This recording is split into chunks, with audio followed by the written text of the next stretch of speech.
Bien, écoutez, bienvenue à cette 35e édition du Salon international du livre de montagne de Passy pour écouter nos invités sur le thème de la littérature jeunesse. Cette table ronde est organisée par le Rotary Chamonix-Mont-Blanc-Megève, qui a décerné hier un prix à deux auteurs qui sont présentes ici et que je vais vous présenter. Donc, Katrina Kalda, qui a eu le prix Rotary Jeunesse pour un roman à destination des jeunes qui s'appelle Alanga, publié aux éditions Syros. Et puis, Birgit Offroy, qui, avec son mari Christian, a publié ce très bel album intitulé June, et dont vous verrez qu'il est illustré de façon magnifique et le texte est mis en valeur d'une façon particulièrement éclatante. Et puis nous avons Marie Jeff, qui est une habituée du salon et qui dirige une maison d'édition qui est la Chouette Édition. Les Chouettes Histoires de Chartreuse. Et dont en résumé, effectivement, on est quand même un peu moins précis, on résume d'une façon plus elliptique. Donc, chouette histoire de Chartreuse, et qui nous dira quels sont les problèmes qui se posent à l'édition de jeunesse. Et puis, Annick Bermond, qui est la responsable du prix Rotary Jeunesse, qui va nous parler de ce prix et qui va nous présenter ses invités. Bonjour, très heureux d'être parmi vous et de venir écouter cette conférence, cette table ronde. Alors donc le prix Rotary Jeunesse est un prix qui a lieu depuis à peu près 7 ans. Et donc c'est contacte à peu près une centaine de maisons d'édition avec un retour de à peu près 70 livres, parmi lesquels il y a un comité de lecture où il y a 7 personnes. Nous en choisissons parmi le prix enfant de 5 à peu près 8 ans, une vingtaine. Et ensuite, parmi le prix adolescent, nous avons reçu un certain nombre et nous en avons sélectionné 15. Donc, nous avons pour le prix ado Katrina Kalda avec le roman Alanga. Je laisserai ensuite s'exprimer par rapport à cela. C'est un roman qui nous emmène, un roman d'aventure qui nous emmène très très loin. Et puis, pour le prix enfant, nous avons effectivement June. Et donc, June, c'est la vie et les arbres. Et c'est très important en ce moment par rapport à ça. Et puis, nous avons effectivement aussi Marine Jay, que je peux moins présenter, puisque c'est maison d'édition, mais aussi autrice, je crois. Oui. Donc, je vous laisserai vous présenter vous-même par rapport à cela. Voilà. Donc, je voudrais demander à Katrina Kalda comment est-elle venue à la littérature jeunesse, alors que vous écrivez aussi des romans pour les adultes. Comment s'adresse-t-on spécifiquement aux jeunes lecteurs? Alors, très bonne question. C'est la littérature jeunesse, en fait, je ne l'ai pas choisie. Je dirais ça comme ça, elle m'a choisie. À un moment donné de mon parcours d'autrice, effectivement, depuis 2010, j'ai publié plusieurs livres pour les adultes, donc aux éditions Gallimard. Et ce sont des livres qui, par leur thématique, sont vraiment, et par leur écriture aussi, où la structure sont vraiment destinés au public adulte, c'est-à-dire qu'ils ne vont pas être accessibles à un public de collégiens, par exemple. Il se trouve que quand mes propres enfants ont été en âge de lire de la littérature adolescente, évidemment, j'avais très envie de transmettre cet amour de la lecture. Et donc, je leur ai transmis d'abord ce que moi, je l'avais lu en tant qu'enfant et adolescente, qui était beaucoup de la littérature nordique, puisque je suis née en Estonie, et j'ai passé mes 10 premières années en Estonie. Et en Estonie, à l'époque, c'était l'URSS, et ce à quoi on avait accès, c'était les romans traduits d'Europe du Nord. Ces romans-là n'étaient pas censurés, tout n'était pas accessible, tout n'arrivait pas en URSS, dans nos librairies. Et il se trouve que les grands auteurs de Finlande, de Suède, de Norvège, eux, étaient accessibles. Et c'était beaucoup des histoires d'enfants un peu rebelles qui grandissaient presque un peu tout seuls et souvent dans des contextes naturels, dans la forêt, voilà, qui s'affranchissaient un peu des adultes, qui faisaient 1000 bêtises, mais se découvraient en même temps et se construisaient. Donc évidemment, je suis d'abord allée chercher ces livres-là en leur disant, mais partageons autour de ça. Et ensuite, j'ai découvert qu'aujourd'hui, partout en Europe, et aussi aux États-Unis, la littérature adolescente, elle est très très vivace, elle est très dynamique, il y a énormément d'inventivité actuellement, et il y a beaucoup de passages, c'est-à-dire que c'est devenu une littérature qui navigue des jeunes adolescents, donc on va dire de la fin de l'école primaire, jusqu'aux jeunes adultes. C'est beaucoup moins cadré en fait au niveau âge, et on a un lectorat comme ça qui peut être très très vaste. Et je crois que c'est un peu comme ça, c'est en revenant moi-même par la lecture d'abord à cette littérature jeunesse et à ces souvenirs-là, et en me rendant compte en fait à quel point ça m'avait construit en tant que lectrice et en tant qu'autrice, en fait que j'ai eu envie d'aller vers ça aussi dans l'écriture. Et y a-t-il un style différent quand on s'adresse aux jeunes que lorsqu'on s'adresse aux adultes? Est-ce que c'est une façon d'écrire distincte? Alors, il y a des choses qu'on va faire différemment, bien sûr. Il y a l'âge de l'héroïne, des héros. La plupart du temps, on va essayer de correspondre à peu près à la tranche d'âge cible, hein, même si, encore une fois, elle peut être très vaste. Mais par exemple, dans un manga, les personnages principaux ont la quinzaine, entre 15 et 18 ans, ce qui permet davantage d'identification de la part du jeune public, ça c'est certain. Et puis ensuite, on va avoir certainement une attention à la construction narrative qui est importante, parce qu'il faut malgré tout tenir aussi ce lectorat par l'avancée du récit. Donc ça va être un point important. Par contre, pour moi, il y avait une autre chose qui était très importante dans ces livres-là, qui était de ne pas faire une littérature au rabais. Parce que moi, les livres que j'ai lus justement quand j'étais jeune, et ces livres d'Europe du Nord, ils sont magnifiquement écrits. Il y a des descriptions de la nature incroyables. Il y a des passages sur la psychologie des personnages qui sont d'une finesse extrême. Et ces auteurs-là, en fait, je crois qu'ils ne diluaient pas.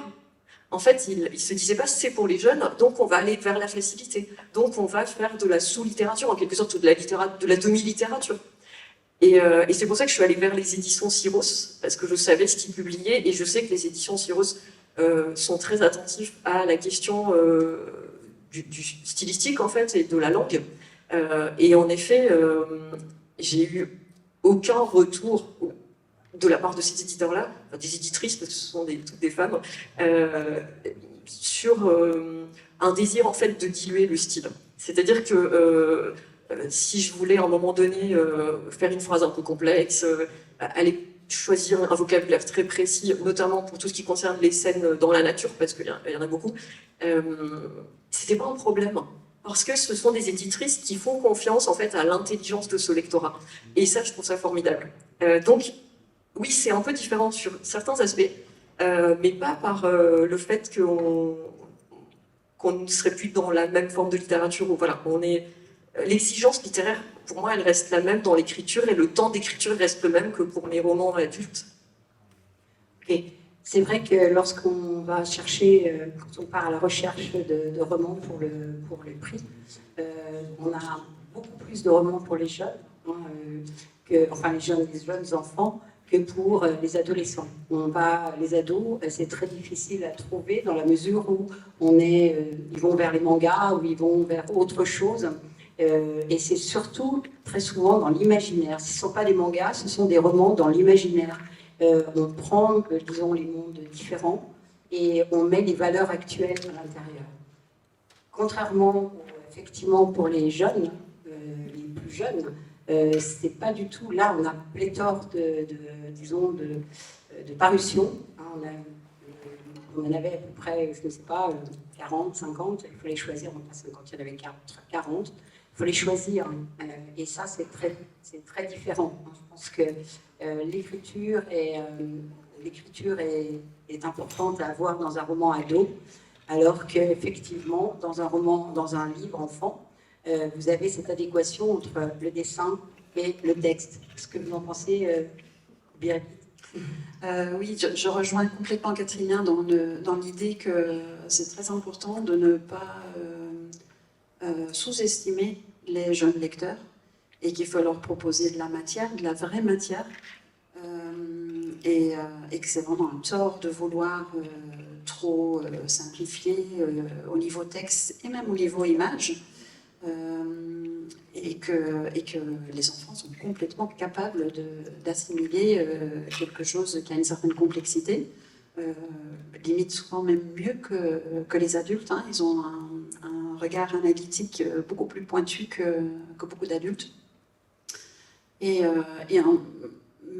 n'empêche que quand on écrit pour les très jeunes qui sont dans l'acquisition quand même de la lecture, hein, il faut quand même adapter la longueur du texte. C'est vraiment un exercice assez particulier dans le sens où il faut aller à l'essentiel, tout en gardant quand même de la place pour les descriptions, pour pouvoir développer vraiment l'histoire dans certains détails.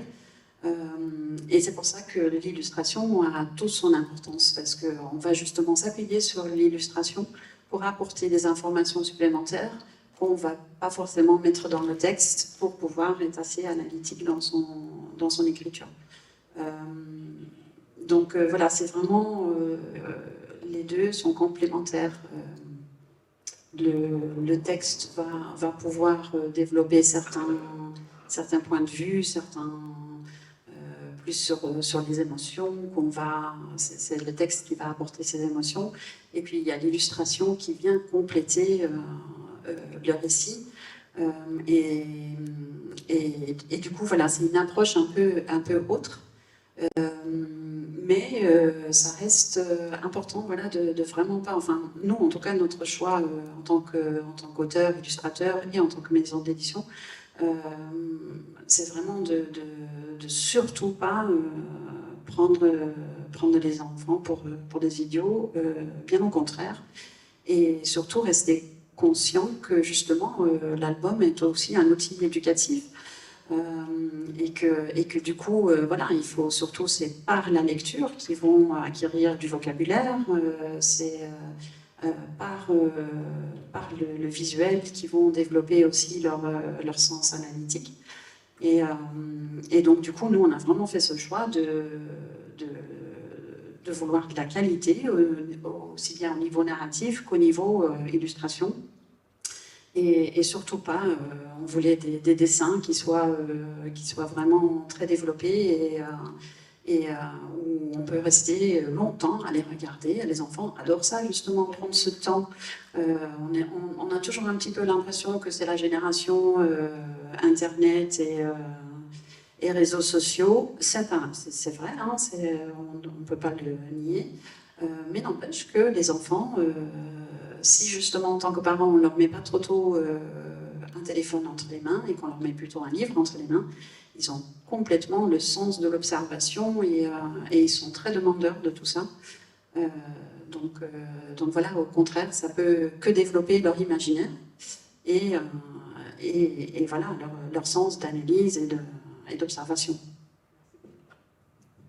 Et on peut montrer la couverture de June avec une très belle illustration de couverture qui rappelle la mosaïque de Sam Safran à la Fondation Giannoda Martini.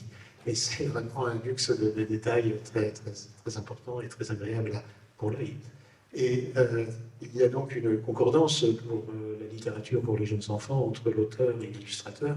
Et je pense que c'est tout l'art de l'éditrice de trouver justement cette concordance et de permettre de transmettre le message à la fois sur un mode pédagogique, mais aussi sur un mode ludique.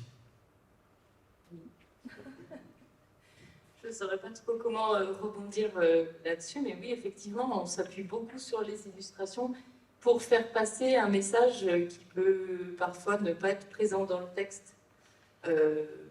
Moi, je sais que je m'appuie là-dessus pour mettre une touche d'humour dans mes histoires, pour que ce soit qu'il y ait à la fois un texte qui soit parfois très, très, comment dire, peut-être un peu dur, mais dans l'illustration, on apporte quelque chose de plus doux et d'un peu décalé, et ça nous permet de jouer sur plusieurs styles dans nos histoires. Pour rebondir sur tout ce que vous disiez, c'est vrai que j'ai plus rien à ajouter. Non, mais c'est vraiment très important de de pas du tout diluer et de mettre du vocabulaire, de mettre des termes techniques, parce que les enfants, bien souvent, les parents me disent « Ah non, mais là, c'est trop compliqué. » Bah, regardons, et quand on lit les histoires aux enfants, c'est très rarement qu'il y a des mots qu'il n'est pas compris, parce qu'en contexte, bien sûr que tout prend sens. Et c'est bien souvent les parents qui sont freinés par le vocabulaire, par peur que leurs enfants n'y arrivent pas, alors qu'en fait, les enfants, ils y arrivent toujours, ils ont cette capacité d'adaptation, de comprendre le monde qui les entoure, qui est beaucoup plus... ils sont beaucoup plus adaptables que nous. Voilà.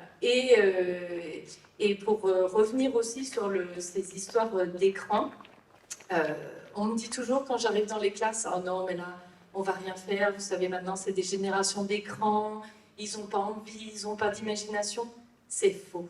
C'est faux, ça reste des enfants, et si on leur laisse le temps, et si nous, en fait, simplement adultes, on prend le temps, nous sommes des animaux sociaux, on a besoin de passer du temps les uns avec les autres, et la lecture, c'est aussi un outil social, parce que quand on partage du temps et qu'on raconte des histoires aux enfants, eh ben, ils sont captivés. Si on met un peu d'intonation, si on met un peu d'envie, si on a envie de passer du temps avec eux, eh ben, ils passent du temps avec nous. Et ça, c'est vraiment très important.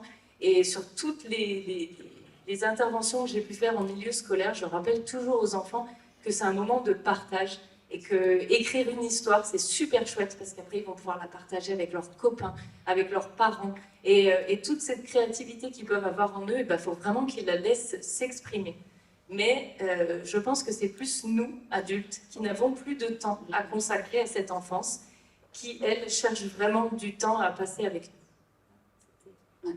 J'aimerais bien rebondir là-dessus aussi, parce que je suis complètement d'accord avec ça. Et la preuve en est un petit peu, c'est que quand on passe des petits, parce que toi, tu as plus tendance à faire des ateliers avec les primaires, et là, c'est clair qu'ils sont encore... c'est des éponges, cet âge-là. Donc, on les emmène où on veut bien les emmener, et voilà, ils prennent tout ce qu'on peut bien leur offrir. Quand on passe à l'âge au-dessus, quand on passe en collège, c'est là qu'on va voir la différence dans l'éducation qu'il y a eu. Donc un enfant à qui on a, enfin un ado pour le coup, à qui on a proposé justement, un enfant qu'on a habitué à la lecture, à découvrir d'autres choses que les écrans, il va avoir une capacité de concentration et d'analyse, etc., beaucoup plus pointue que les jeunes qui sont nés avec un téléphone entre les mains et qui passent leur journée dans un caddie d'Intermarché et qu'on garde silencieux avec un téléphone entre les mains. Ceux-là, ils ont passé un certain cap et qui pour le coup, eux, en effet, ils ont souvent des difficultés de concentration, clairement, et qui ont besoin que ça change tout le temps. Et voilà, il faut qu'ils puissent... Et là, en effet, on voit vraiment la différence. Après, voilà, ils ne sont pas perdus pour autant. Hein. C'est intéressant ce que tu dis. Et comme moi, j'interviens plutôt du coup auprès de ces collégiens, de cette tranche d'âge d'après. C'est ça.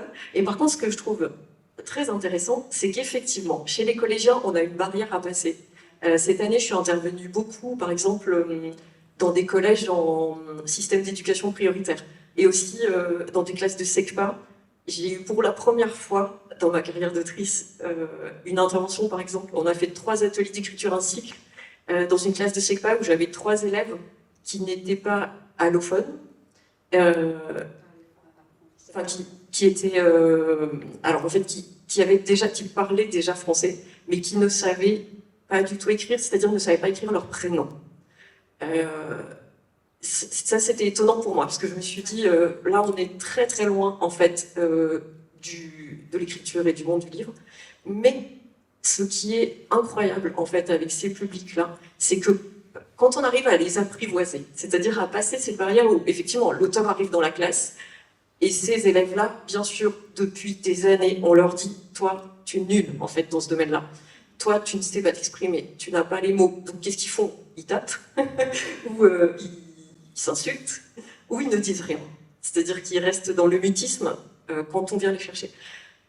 Et quand on leur montre, en fait, que les mots, ils les ont peut-être pas à l'écrit, mais en fait, ils ont une expérience humaine, ces gamins-là, très souvent qui est très riche. Parce que pour en arriver à ce stade, en fait, où on ne sait pas lire et écrire, enfin, on sait lire un peu, mais pas très bien, et on ne sait pas écrire, très souvent, on a eu des vies assez cabossées.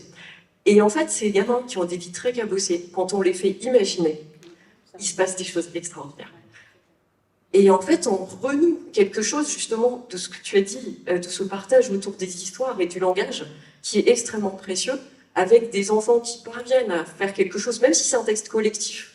On a fait, par exemple, avec la Village Gilet, des textes qui étaient voués ensuite à être enregistrés avec des ingénieurs du son et des musiciens.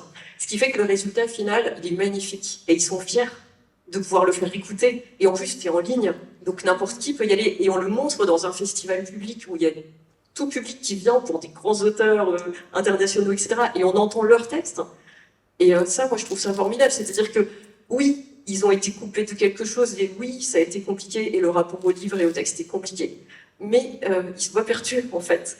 Il faut aller les chercher. Et ils ont, en fait, l'humanité, notre humanité, elle tient au fait qu'on est des êtres d'histoire. On passe notre temps à raconter des histoires. Quand on observe dans notre quotidien, on passe notre temps à raconter. D'une manière ou d'une autre, on déforme un peu la réalité selon les personnes à qui on s'adresse, etc. Et donc, très spontanément, on peut renouer avec ça. Ça, c'est quand même formidable. Leur redonner une fierté. La confiance Ça, aussi. la fierté, confiance, et de dire je ne suis pas nulle ou je ne suis pas capable de rien faire, mais là, je sais faire quelque chose. Je peux, avec ma compétence, amener, créer une petite histoire. Et ça se voit dans les yeux des enfants. Quand vous racontez une histoire dans une classe enfantine, enfin maternelle ou peu importe, vous captez l'attention et vous savez que vous avez capté l'attention quand vous avez une dizaine de pères d'yeux qui vous regardent, mais comme si vous étiez une princesse, loin de l'être. Hein. Et ils attendent, et quand vous attendez un tout petit peu pour la part, et après, il y a quoi?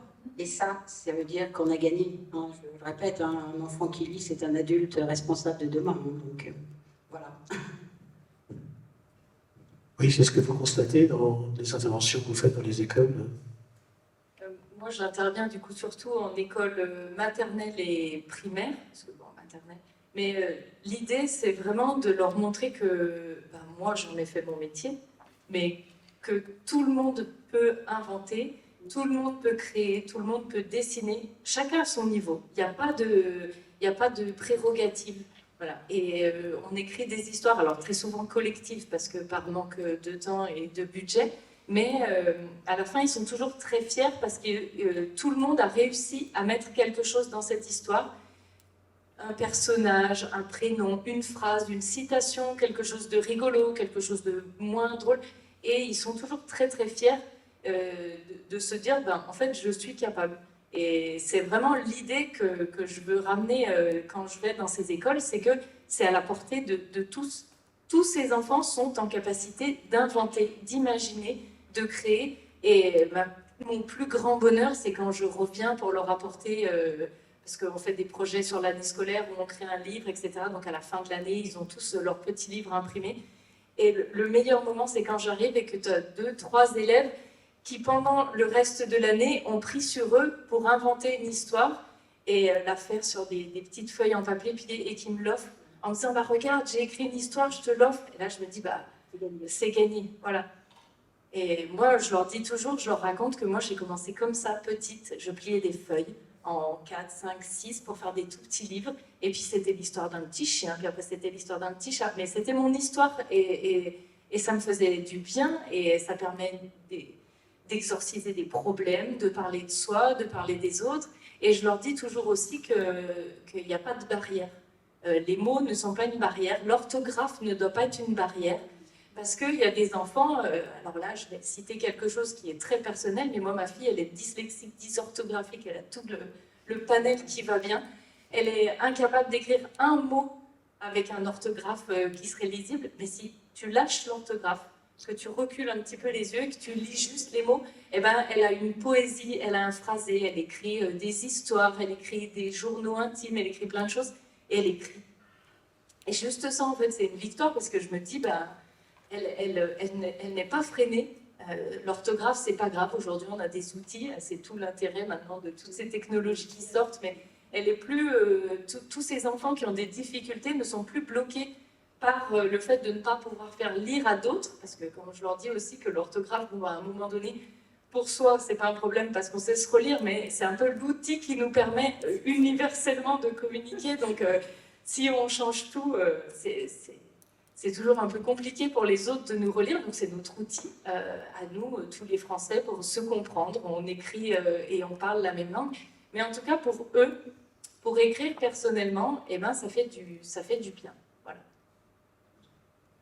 Je veux bien rebondir aussi là-dessus, et je pense que vraiment, justement, du coup, la littérature jeunesse, c'est ça sa mission, en fait. C'est justement de faire que ça devienne des adultes qui gardent ce côté imaginaire et qui puissent le développer.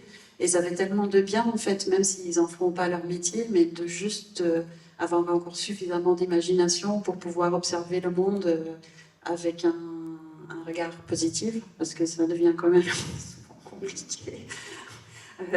C'est super, en fait. Et moi, je trouve que c'est vraiment... Moi, c'est pareil, c'est vraiment...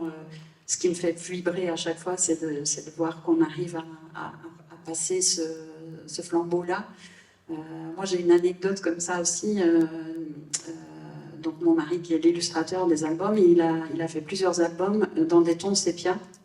Et pour ça, il utilise une technique qui s'appelle du bistre. C'est de la suie, en fait. Et donc, c'est une petite poudre qui se trimballe un peu de partout. Et donc, quand il fait ses dédicaces, c'est souvent avec cette technique-là qu'il a fait. Et régulièrement, quand on est en dédicace, il y a un enfant qui vient demander sa petite dédicace. Et puis, en discutant avec, l'enfant dit qu'il aime bien dessiner, qu'il dessine. Alors, la maman qui est à côté, oui, il dessine très bien, il aime vraiment ça, il ou elle. Hein. Et du coup, souvent, Christian il dit tiens, j'ai un petit cadeau pour toi, et il offre un petit peu de sa poudre magique. Donc il fait une petite enveloppe, il met un petit peu de poudre et ils repartent avec un petit peu de bistre pour qu'ils testent ça. Et donc on fait ça depuis des années. Et donc là, toute cette semaine, nous étions au Festival interceltique de Lorient. Et donc loin de chez nous, hein, parce qu'on est quand même dans l'Ain habituellement.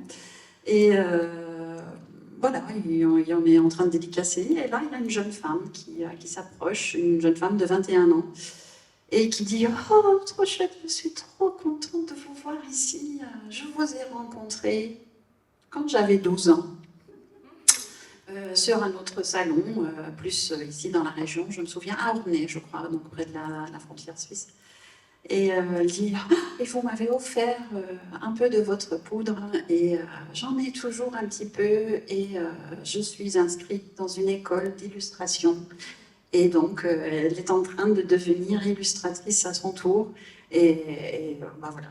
J'en ai encore des frissons quand je le raconte, parce que c'était vraiment... c'est ça qu'on cherche, en fait. C'est ça qui est... vraiment ce qui nous fait vibrer et ce qui fait que même si c'est un métier très dur, hein, où c'est très compliqué pour finir les fins de mois, Marine pourra bien en parler, enfin je pense que peut-être pour toi aussi, mais voilà, ça vaut tout l'or du monde en fait, ce genre de moment. C'est une récompense qui vaut tous les droits d'auteur, hein, de susciter de telles vocations. Ça ne fait pas de mal non plus d'avoir des... Ça ne nourrit pas son âme non plus, hein. En tout cas, mais c'est très appréciable. En tout cas, puisque vous avez parlé de Christian, je voudrais vraiment dire combien la douceur de ces coloris est tout à fait en harmonie avec le texte. Et ce qui est toujours très, très agréable, c'est de pouvoir bénéficier de la fluidité de la phrase et du phrasé. Enfin, trouver une musicalité dans le texte, c'est toujours très agréable. Et je pense que ça, c'est ce qui entraîne finalement les lecteurs.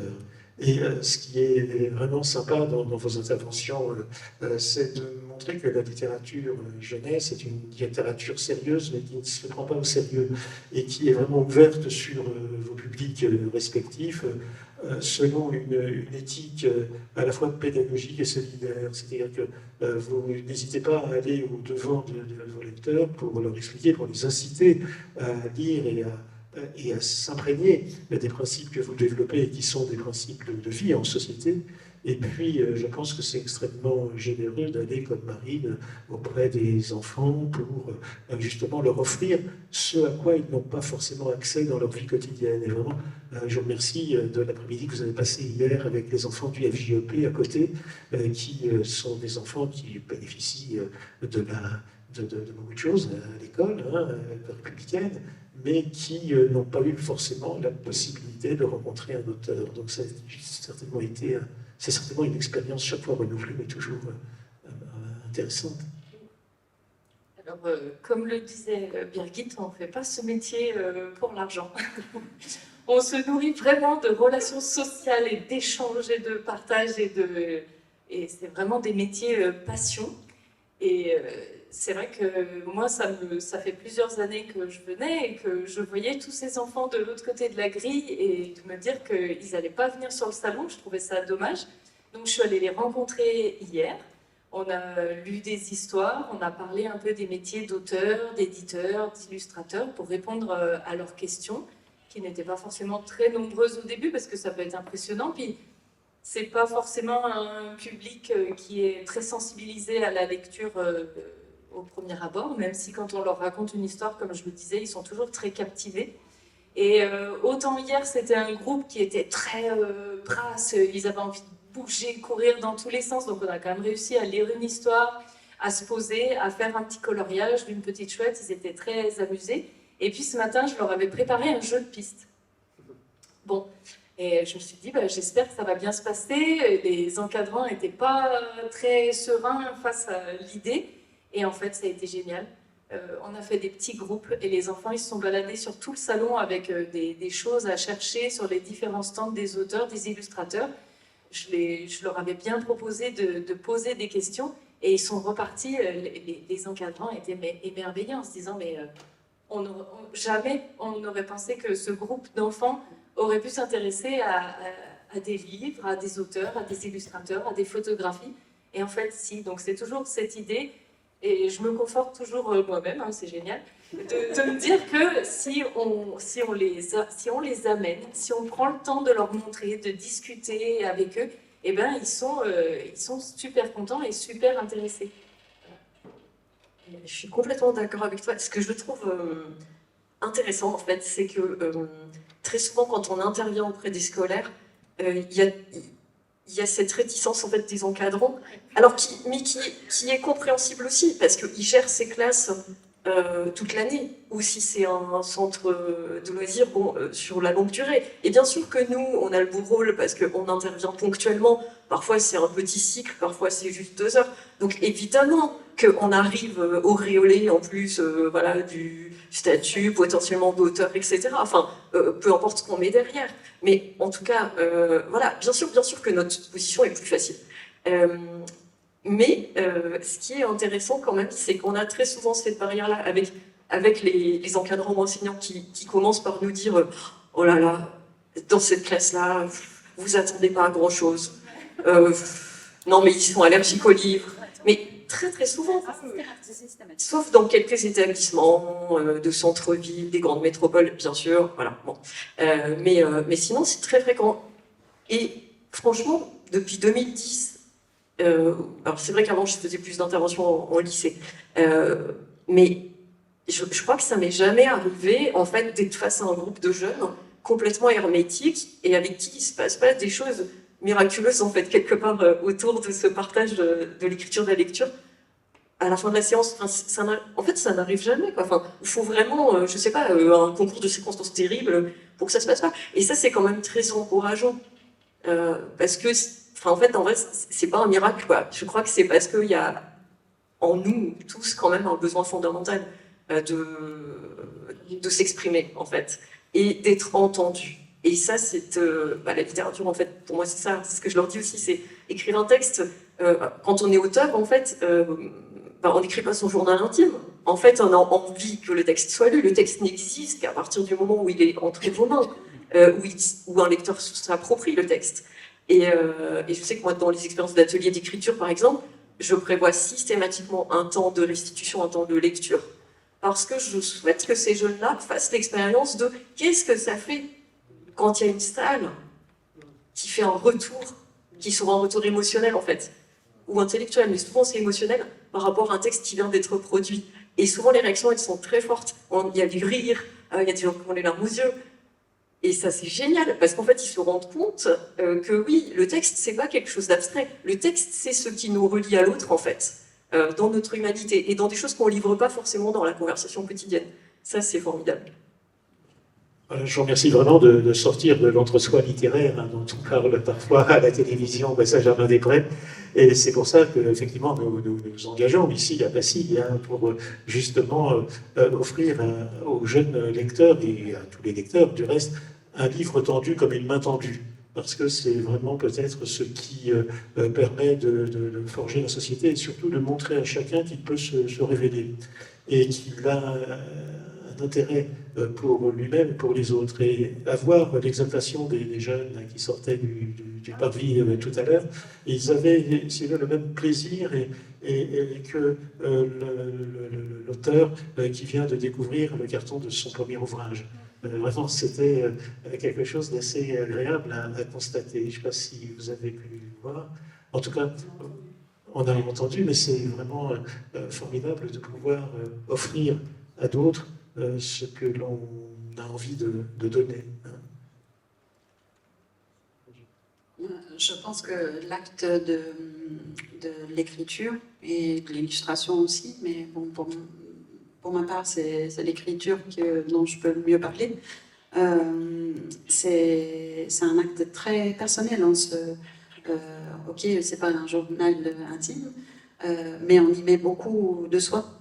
En tout cas, dans mon cas, c'est vraiment, voilà, c'est toujours inspiré de ce que j'ai pu vivre moi ou de ce qui m'anime, ce qui me fait vibrer. Donc forcément, on se livre beaucoup. Donc de rendre ça public, c'est toujours un événement un peu particulier. La première fois, on a vraiment l'impression de se mettre un peu à nu. C'est particulier. C'est la première personne à qui on fait lire son écrit. Moi, je vais me cacher, clairement. Il ne faut pas que je sois là quand la personne lit. Parce que voilà, en tout cas, je ne sais pas si toi tu es comme ça, tu as plus d'expérience dans l'écriture que moi, donc peut-être que tu as passé un cap par rapport à ça. Mais bon, en tout cas, j'ai vraiment l'impression de me mettre nue en public et donc c'est assez particulier. Mais une fois qu'on a passé ce cap et qu'on prend un petit peu confiance et qu'on se rend compte que ce qu'on a fait, ça plaît, c'est pas juste à moi que ça fait du bien, ça fait aussi du bien aux autres.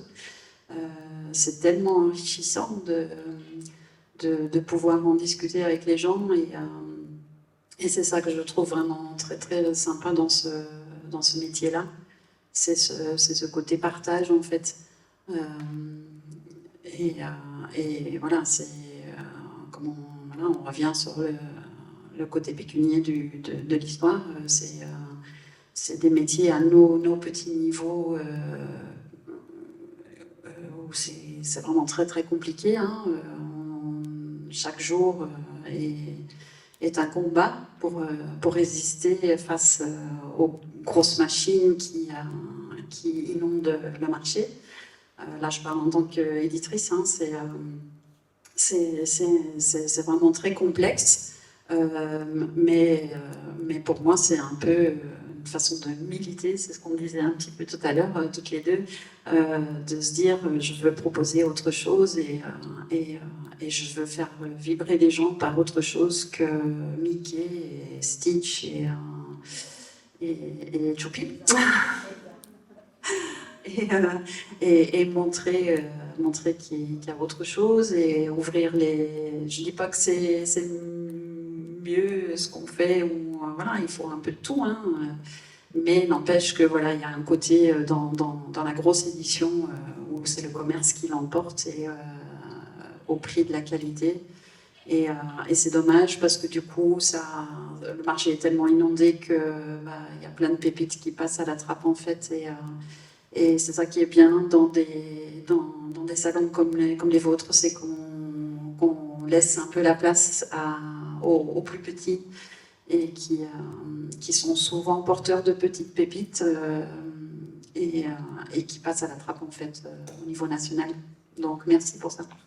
Mais écoutez, merci. Je pense que ce type d'action que nous menons, c'est à la fois des espaces d'échange et de rencontres.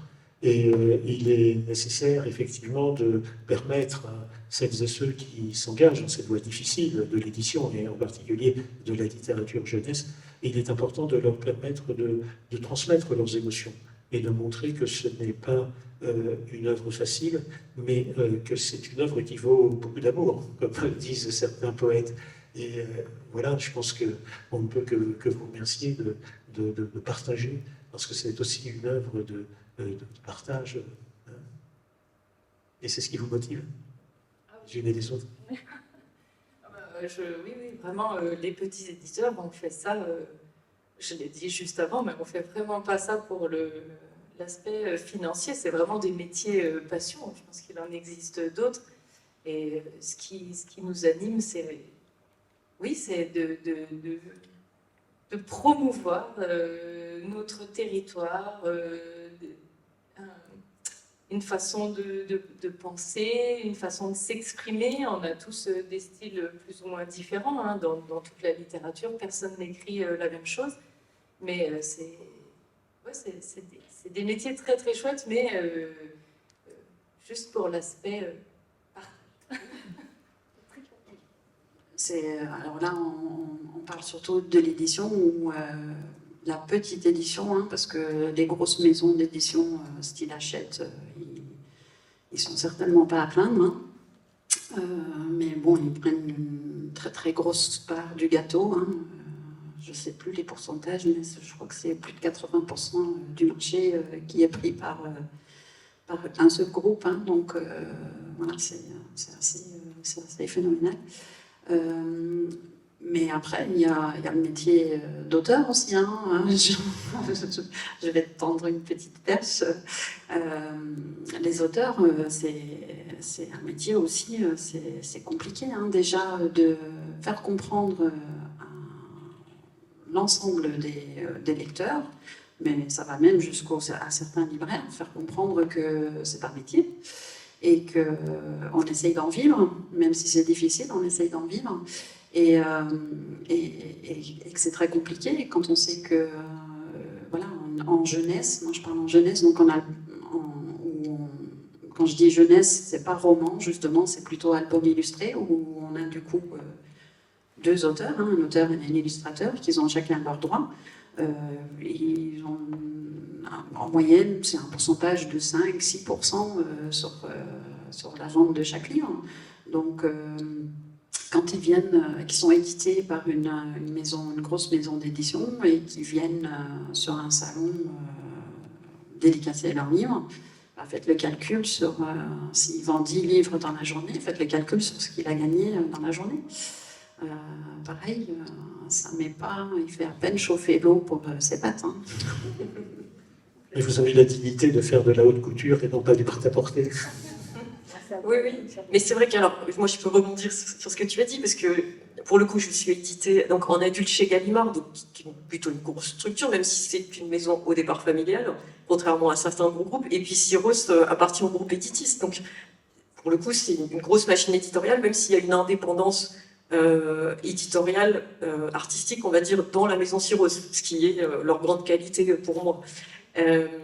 Mais effectivement, qu'on soit auteur dans une petite structure ou une grande, je pense que ce qui change, c'est le réseau de distribution. C'est-à-dire que dans une grande structure, oui, on va pouvoir être distribué dans la plupart des librairies France, mais en fait, ça n'empêche pas que le livre est noyé dans la production, et ça n'empêche pas que, oui, on va toucher peut-être 10% quand on a un contrat correct, et un peu moins quand il est moins bon sur le prix hors taxe de chaque livre. Donc, Heureusement, en fait, ce qui nous fait vivre la plupart du temps, quand même, les auteurs, alors soit ça va être, on va postuler pour des bourses de résidence, ou des bourses d'écriture, ou on va faire beaucoup d'actions et d'interventions, notamment scolaires, mais pas que, hein, ça peut être pour le public adulte. Donc heureusement qu'on a ça. Et deuxième chose très précieuse, et donc je vous engage à aller toujours acheter vos livres en librairie, c'est qu'en France, on a le prix unique du livre. Alors, je ne sais pas si tout le monde est conscient de l'impact de ça. Le prix unique du livre, ça veut dire que le livre coûte aussi cher dans votre librairie que chez Amazon, hein. Ce qui n'est pas du tout le cas dans la plupart des pays européens. Ce qui fait que, par exemple, en Europe du Nord et en Estonie, parce que ça c'est un écosystème que je connais mieux, le monde de la librairie est en train de s'effondrer. En Finlande, il n'y a plus qu'une seule grosse chaîne, en fait. Enfin, il y en a deux, mais elles sont éphémères un peu. C'est catastrophique. Parce que ça veut dire qu'en fait, il n'y a plus cette possibilité d'avoir des petits réseaux avec un libraire qui va dire, bah tiens, moi, je vais défendre cette maison d'édition parce que je connais ce qu'ils font, j'ai envie de les vendre, j'ai envie de les promouvoir, etc. En fait, quand vous êtes dans des très grands groupes, déjà, c'est très de vente, hein. Ils ont un pouvoir énorme par rapport aux éditeurs. Donc, ils peuvent, en fait, imposer des marges. Amazon, ils ont souvent 40% en fait, de réduction par l'éditeur, hein, quand ils achètent le livre. Le petit libraire, il va avoir une réduction beaucoup moindre. Donc, ça veut dire que la marge du petit libraire est moindre. Pourtant, il va vendre au même prix. Donc, c'est important, vous lecteurs, si vous achetez des livres, hein, surtout, d'aller en librairie, voilà, parce que ça, c'est vraiment quelque chose de précieux et qui nous sauve un peu les auteurs en France, c'est d'avoir ce prix unique. Et je croise les doigts pour que ça ne disparaisse pas. Voilà, bon, qu'encourager hein, effectivement la lecture et puis surtout l'achat des livres et surtout l'achat des livres en librairie. Et justement, oui, à la fin de la séance, hein, vous pourrez retrouver nos amis à la fois sur le panier pour qu'ils dédicacent leurs livres et puis surtout à leur stand hein, sur le panier des filles. Et écrire, malheureusement, n'est pas forcément toujours compatible avec un emploi à temps plein. Je veux dire, c'est difficile d'être écrivain à temps plein. Donc il faut effectivement souvent trouver le temps d'écrire tout en ayant une autre profession. C'est votre cas, si c'est pas trop indiscret de vous poser cette question. C'est pas mon cas dans le sens où je n'ai pas d'emploi à côté de mon métier dans le livre, mais j'ai plusieurs casquettes. Donc, mon métier d'éditrice me prend beaucoup de temps, donc me laisse peu de temps pour l'écriture, du coup. Mais j'ai pas cette problématique supplémentaire de devoir aller travailler encore ailleurs, parce que alors là, je ne sais pas comment je ferai. Tu vas en parler, hein, Marine, je pense. Mais après, clairement, moi, c'est parce qu'on fait ça en couple et que je peux compter sur les revenus de mon mari pour venir compléter. Parce que je serais seule à le gérer. Clairement, oui, je serais obligée d'aller trouver un autre emploi, c'est clair. Là, oui, je peux rebondir. Moi, je reprends. Moi, je reprends un emploi à côté, donc à mi-temps, un peu plus de mi-temps. Alors, du coup, je reste quand même dans mon secteur d'activité puisque je suis ATSEM dans une école maternelle. Et comme ça, je partage mon temps avec une autre ATSEM. Donc, moi, je suis le matin et puis elle fait l'après-midi. Donc, ça reste confortable dans le sens où c'est mon secteur d'activité quand même, la petite enfance. On peut proposer aussi des projets. Je reste avec mon public, disons. Après, pour ce qui est du temps, bah forcément, l'écriture, ça nécessite quand même du temps. Parce qu'on a besoin d'avoir l'esprit libre sur une très longue durée. On ne peut pas se dire j'écris 30 minutes aujourd'hui entre j'emmène les enfants à l'école et je lance une machine. Et ça, c'est pas possible. Il faut avoir, en tout cas moi, personnellement, il y a peut-être des gens qui arrivent, mais j'ai besoin vraiment de me dire que là, j'ai un temps infini devant moi. Et c'est vrai que de travailler à la moitié du temps, plus tout le travail d'éditrice, parce que moi je suis éditrice, auteure, illustratrice, enfin, comme j'ai la troisième casquette que tu n'as pas. Et du coup, ça prend ça prend beaucoup de temps. C'est beaucoup de petites logistiques, comme on a des petits éditeurs. On fait tout nous-mêmes. Moi, j'ai pas de réseau, c'est moi-même qui crée mon réseau. Donc, ça veut dire que chaque point de vente que j'ai, je l'ai gagné à la sueur de mon front. Je suis allée rencontrer le libraire, je lui ai présenté tous les livres. Alors que d'autres maisons d'édition vont arriver, vont balancer un catalogue en disant « vous prenez ça, ça, ça, ben moi il faut que je le défende ». Chacun de mes ouvrages, on me demande de justifier ce que d'autres ne vont pas justifier. On ne vous demande pas si le dernier Choupi il était qualitatif ou pas, on le prend. Alors que moi, il faut que je raconte chaque histoire au libraire pour être sûr que ça lui plaise, qu'il n'y ait pas des mots trop compliqués, parce que même les libraires, parfois, ils trouvent que les mots ils sont trop compliqués pour leur lecteur. Et voilà. C'était, je sais même plus où je voulais en venir des fois. Je m'emballe. Mais voilà, c'est pour dire que ça prend du temps. Il faut aller voir chaque point de vente, il faut faire la petite comptabilité, il faut appeler tout le monde. Est-ce que vous avez vendu des livres? Est-ce que je peux vous faire une facture? Est-ce que et tout ça, c'est vraiment chronophage au possible. Et ça prend forcément sur le temps de création. Voilà, ouais. Et moi, en ce qui me concerne, j'ai eu longtemps un métier en parallèle.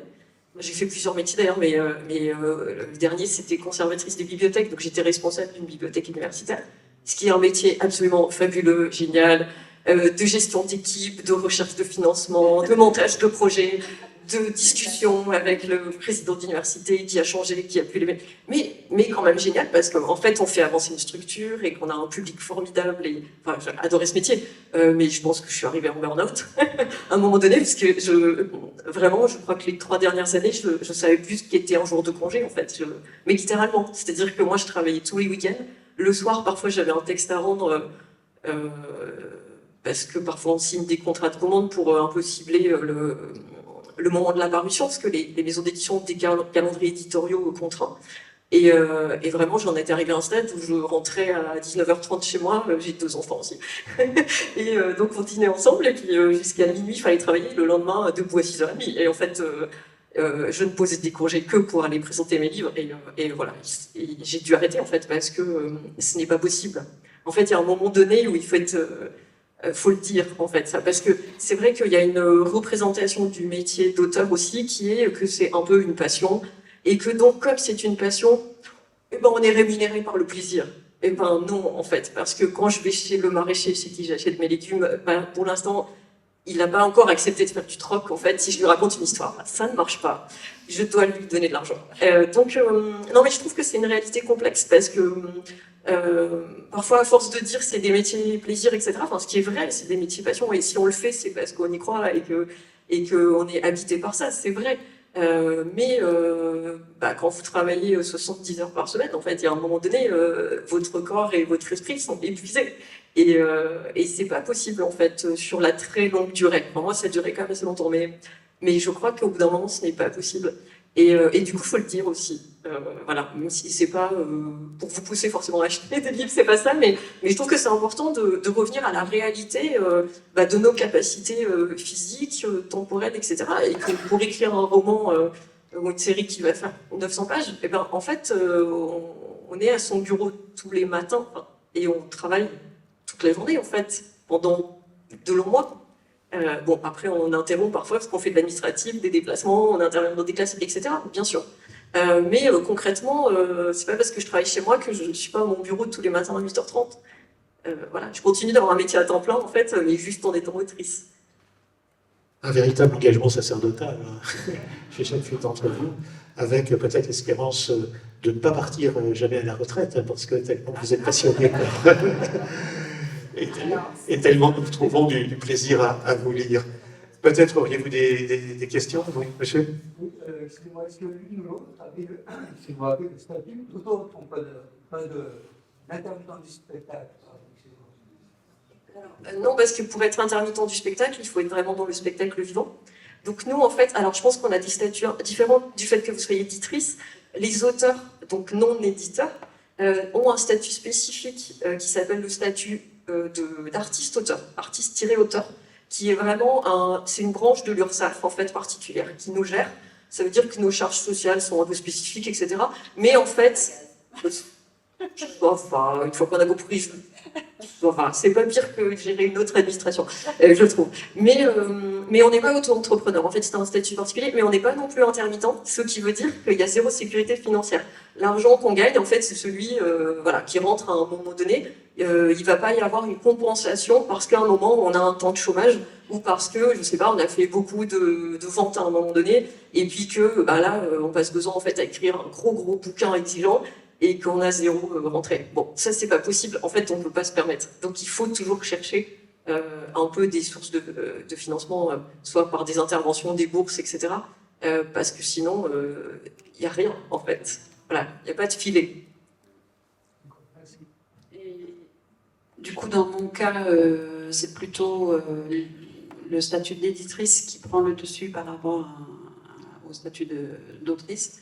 Donc moi, pour l'édition, voilà, c'est une entreprise qui cotise à l'URSSAF et qui paye du coup ces fameux droits d'auteur. Et c'est là que je dis que c'est une usine à gaz un petit peu, parce que du côté éditeur, c'est une vraie usine à gaz. Et du coup, voilà, c'est une entreprise comme une autre qui doit tourner si elle veut exister.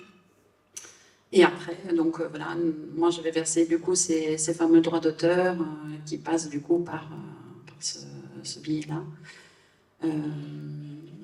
Et oui, voilà, c'est un statut très particulier. Hein, c'est vraiment, c'est assez particulier. Même à l'URSSAF, des fois, ils savent pas trop comment ça fonctionne. Donc voilà, c'est assez obscur. D'autres questions? En tout cas, moi, j'aurais demandé à Catherine, parce que j'étais vraiment impressionné par cet ouvrage, cette quête de la plante miraculeuse, qui fait quand même près de 500 pages. Et c'est formidable que les enfants puissent tenir la distance, alors que pour les personnes de mon cas qui ont basculé dans le 3e âge, on apprécie beaucoup des textes courts avec des chapitres qui ne dépassent pas 2 pages. Donc vraiment, je trouve que c'est vraiment formidable de pouvoir avoir le talent de captiver les adolescents, hein, puisque c'est un livre destiné aux adolescents, sur vraiment la longue distance. Alors, en fait, ce qui est étonnant, c'est que je crois que c'est le phénomène Harry Potter, en fait, qui a changé quelque chose dans les habitudes de ce lectorat-là, qui maintenant est beaucoup en quête de séries. Et ce qu'ils nous disent, en fait, donc à partir du collège, hein, à partir beaucoup de la 5e, 4e, ça dépend de leur habitude de lecture, mais globalement, c'est à ce moment-là que ça s'installe. Ils vont même demander s'il ne pourrait pas y avoir une suite. Moi, j'ai vraiment des rencontres scolaires où on m'a engueulé parce que ça s'arrête au tome 2 et que oui, mais qu'est-ce qui se passe après? Alors, je leur dis, mais vous pouvez imaginer, en fait, parce que moi, je suis en train de travailler sur complètement un autre projet. Je viens de terminer un roman adulte. Et ils me disent, mais non, c'est pas pareil, mais on veut encore. Et en fait, ils en veulent encore. C'est-à-dire qu'il y a chez ce lectorat une habitude de se plonger dans un univers. Et ce qu'ils aiment, c'est découvrir les codes de l'univers, la géographie. Souvent, on va construire des cultures particulières, peut-être des langages, des façons de vivre, etc. Et ils aiment ça, cette plongée-là. Ce qui fait que, en effet, le nombre de pages, c'est pas le critère pour eux, en fait, curieusement.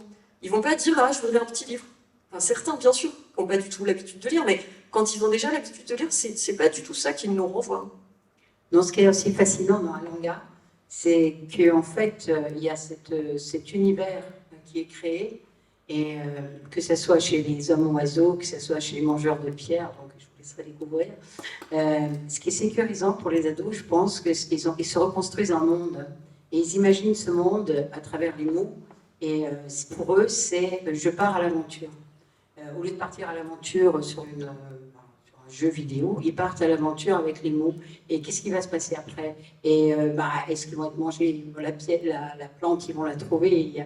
Et en fait, ce qui était important aussi dans ce livre, c'est que les problèmes actuels de prise de pouvoir, de démocratie, de liberté, eh bien, on les retrouve. Et dans ce monde qui est ce monde extraordinaire, ils peuvent se confronter. Tiens, moi, j'aurais fait quoi? J'ai entendu des jeunes qui disaient, ben, moi, j'aurais pas fait ça, là. Moi, j'aurais pas pu tenir. On ne va pas dévoiler le livre. Mais moi, j'aurais agi avant. Je me serais battue ou j'aurais, je ne sais pas. Et donc, en fait, c'est sécurisant pour eux, disons, comme Harry Potter, c'est sécurisant d'avoir un monde dans lequel ils se retrouvent et ils construisent quelque chose. Donc là, tu peux aller la chercher, la plante, tu verras, elle est bien.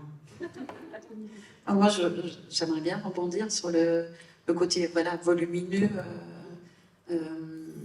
Ça, c'est un peu un a priori qu'ont beaucoup d'adultes de s'imaginer que les jeunes ne lisent plus. Et en fait,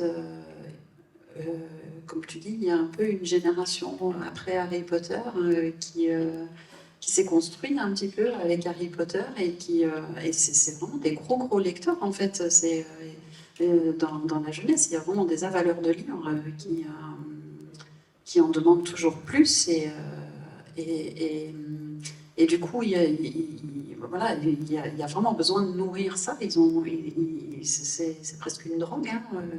C'est un peu voilà, l'effet Netflix, un peu où on commence une série, on dit je regarde que 2 épisodes ce soir, et puis finalement on en regarde 4-5.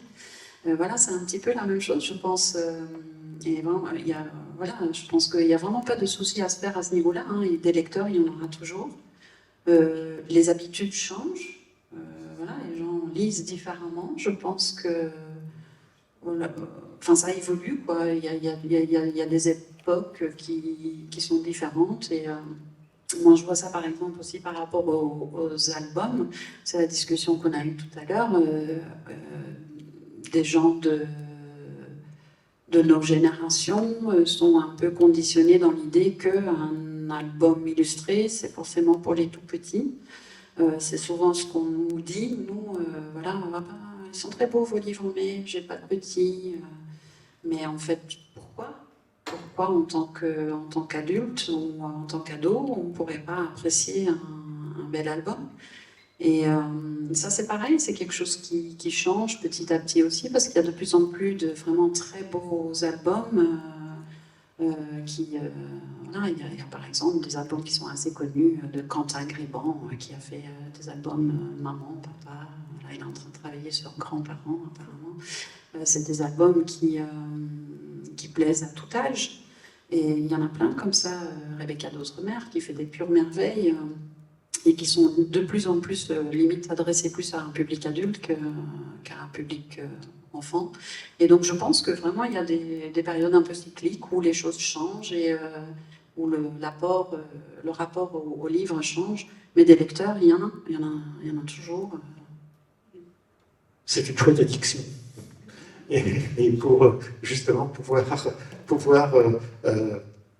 profiter de cette magnifique prose, il faut à la fois un style vif, mais il faut aussi commencer tôt, et c'est là où justement vos livres sont indispensables pour justement attirer le plus grand nombre vers justement ce plaisir, ce vice inassouvi qu'est la lecture. Je pense qu'il n'y a vraiment pas d'âge pour raconter des histoires aux enfants. Plutôt on les berce de mots et qu'on les met dans la musicalité de leur raconter une histoire écrite, et plutôt ils vont avoir ce plaisir d'écouter et d'inventer des histoires plus tard. C'est vraiment... Il n'y a vraiment pas de limite d'âge, et je dis toujours aux grands qui viennent acheter, c'est que c'est tout le plaisir d'être grand. C'est que maintenant on peut lire des livres de grands, mais on peut aussi lire des livres de petits. Alors que les enfants, bien souvent, par le temps de l'apprentissage de la lecture, sont coincés à des livres pour enfants.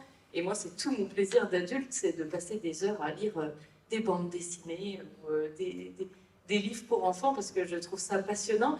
Je trouve que dans les livres pour enfants, et de plus en plus, en tout cas, je sais que je penche beaucoup pour ce style d'histoire, c'est quand même tout un art. Il y a beaucoup de recherches dans la sémantique des mots. C'est vraiment le sens et les émotions et toute l'histoire qu'on colle à ces mots. Et la littérature enfant, c'est aussi l'art de raconter une très grande histoire, mais avec très peu de mots. Donc c'est vraiment une recherche d'un résumé, mais qui soit aussi qualitatif que si on avait fait un gros roman. Et c'est pas... on dénigre pas du tout la grande littérature, on les emmène justement à ça, puisqu'on va chercher à mettre beaucoup d'informations et beaucoup d'émotions dans très peu de mots. Et le livre enfant, les albums, tout ça, pour moi, ce qui a une grande importance aussi, c'est que ça soit un moment de partage en fait en famille. Parce que justement, voilà, les premiers livres qu'ils vont découvrir, les enfants, ben, ils ne savent pas lire, donc c'est les adultes qui vont leur lire. Et ce petit moment de partage, c'est tellement un petit moment cocon, un petit moment important, où les enfants vont vraiment se construire pendant ces moments. Ils vont appréhender des fois des sujets complexes. Voilà, dans June, par exemple, on va aborder tous les moments importants de la vie. Donc il y a aussi la mort. Et de pouvoir découvrir ça, assimiler ce fait qu'on est tous voués à mourir un jour, c'est quand même très compliqué pour un enfant. C'est pas facile pour les parents non plus de l'aborder. Et qu'est-ce qu'il y a de mieux que de l'aborder autour d'un livre, tout en douceur, sous la couette ou dans le canapé, devant un bon feu de cheminée. Il n'y a rien de tel. Et pour moi, ça aussi, c'est vraiment une valeur importante dans ce que j'ai envie d'offrir aux gens. C'est ce moment de partage, en fait.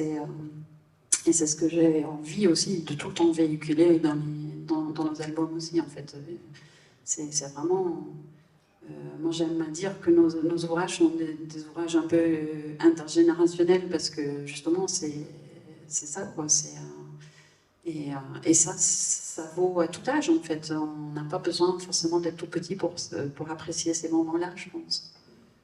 Je crois que par leur style, dépourvu de formules amphigoriques et de superlatifs inutiles, vos livres respectifs ont la saveur des balades en famille, parce que finalement, les personnes âgées les relisent et vous lisent pour justement s'intéresser un peu à leurs petits-enfants et être en compagnie avec eux pendant quelques temps. Et je vous remercie de cet engagement très utile à la vie en société et en famille. S'il n'y a plus de questions, je voudrais juste demander à nos amis quels sont leurs projets, que ce soit pour la littérature de jeunesse ou pour la littérature des personnes plus âgées. Le prochain projet des Chouettes Histoires, ce sera une petite bande dessinée sur notre super-héros des potagers, Super Carotte. Donc j'ai créé ce super-héros au tout début et le premier album qui je crois est un best-seller, j'aurais pu m'arrêter à celui-là, Super Carotte et les légumes qui pètent. Alors autant vous dire que là pour le partage on y est et ça rigole bien. Et du coup, voilà, très légèrement et avec beaucoup d'humour, on aborde quand même des thématiques finalement qui sont la diversité dans les potagers, le fait qu'il faut manger un petit peu de tout, enfin ça permet aux parents et aux petits-enfants de parler des légumes. Et puis, j'avais plein d'autres idées, mais je me suis dit, est-ce que de là, à chaque fois, développer une grande histoire autour de juste une petite blague. Donc, le prochain projet sera une bande dessinée. Voilà. Alors moi, je suis en train de finaliser un roman adulte qui paraîtra normalement en 2026 chez Gallimard. Et c'est un livre qui traite de la thématique de l'incertitude à travers 3 fils narratifs, 3 personnages qui sont confrontés à cette problématique-là, un peu comme nous tous, en fait, parce que je trouve que c'est une question centrale aujourd'hui. L'un des personnages, c'est voir l'irruption de la maladie dans son couple. Donc, comment on fait face quand l'autre tombe gravement malade et que le quotidien semble tout à coup complètement bouleversé. Un autre personnage, c'est une adolescente lycéenne qui est très préoccupée par la crise climatique et qui se dit... Enfin, en fait, voilà, c'est comment se projeter dans l'avenir aujourd'hui quand on a 15-16 ans et qu'on est très conscient de ces problématiques-là et très angoissé. Et puis le troisième personnage, c'est un personnage qui vient d'Europe de l'Est, donc ça c'est le petit côté un peu plus autobiographique peut-être. L'action se passe en 2022, donc peu après l'invasion de l'Ukraine par la Russie, et pour lui le bouleversement c'est ça, c'est comment comprendre aujourd'hui en fait l'Europe quand on vient de là-bas, c'est-à-dire quand on vient d'un pays qui a été occupé à l'époque de l'URSS et que ces velléités d'impérialisme reviennent en fait avec la guerre à l'Est. Voilà, comment on se projette dans le monde de demain. Voilà. Donc c'est le projet en cours vraiment de réécriture, finalisation, correction. Alors pour ma part, j'ai un album illustré, voilà, même binôme, hein, donc Christian et moi au texte, qui est actuellement chez l'imprimeur, donc qui sortira mi-septembre, début octobre, et on l'aura. Donc c'est un petit album plutôt pour les enfants à partir de 6 ans, sur un petit poney qui en a marre d'avoir tout le temps des ribambelles des gamins sur son dos et qui rêve de voyage en fait. Et donc voilà, il rêve d'aller un peu partout, il rêve d'aller découvrir la mer, il va aller découvrir le désert. Et donc par ce biais-là, on va aller découvrir différents pays et différentes races de chevaux aussi, voilà, pour faire un peu le tour de ce côté-là. Et puis, je suis sur un projet, là c'est vraiment purement en tant qu'autrice, du coup je ne serai pas l'éditrice, d'un petit abécédaire sur les petites bêtes. Donc voilà, les insectes, papillons, araignées, voilà, toutes ces petites bêtes qu'on ne connaît pas trop et qu'on a tendance à vouloir écraser ou faire fuir. Leur donner un petit moment de gloire, un petit peu, on a envie. Donc ça, je vais faire avec une illustratrice qui s'appelle Anna Dess, et donc c'est les éditions Tardigrade qui seront aux commandes. Voilà, donc justement, après ce week-end, je repars en Bretagne pour aller travailler là-dessus avec elle. Voilà. Oui, je fais des infidélités. Et alors bientôt des petites bêtes dans les salons du Rotary. Oui, on va peut-être avoir des petites bêtes, il va falloir qu'on fasse attention à ça.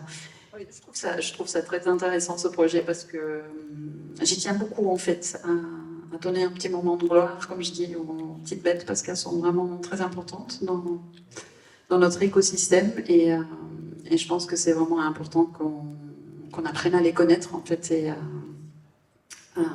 apprivoiser nos peurs de ces petites bêtes parce que voilà, la petite bête n'a jamais mangé la grosse. Écoutez, c'était très intéressant ce moment d'échange. Parce qu'on est allé plus loin que l'édition, que écrire un livre, à quoi ça correspond. Et voilà, je pense que c'est très important actuellement, effectivement, auprès des jeunes, de leur transmettre ces valeurs hein, qui sont parfois un petit peu bafouées. Et puis peut-être que les parents, ça peut donner aussi l'envie aux parents de prendre un petit moment, 5 minutes, s'asseoir, comme vous disiez. Pour expliquer la vie. Pour les plus grands, eh bien, de se dire peut-être qu'ils ont raison, ils ont fait telle et telle action pour préserver quelque chose, et moi je peux le faire aussi à mon niveau. Et puis au niveau effectivement des petites carottes, là, ça peut donner aussi la possibilité à des parents d'expliquer, eh bien, tu manges aussi, parce que la soupe, ça fait grandir, mais les carottes, ça donne des joues roses. Voilà, ça dédramatise, et je pense que le rôle d'un livre, c'est de créer des contacts, des échanges, de transmettre, et vous le faites très bien, toutes les trois. Merci beaucoup à vous. Merci.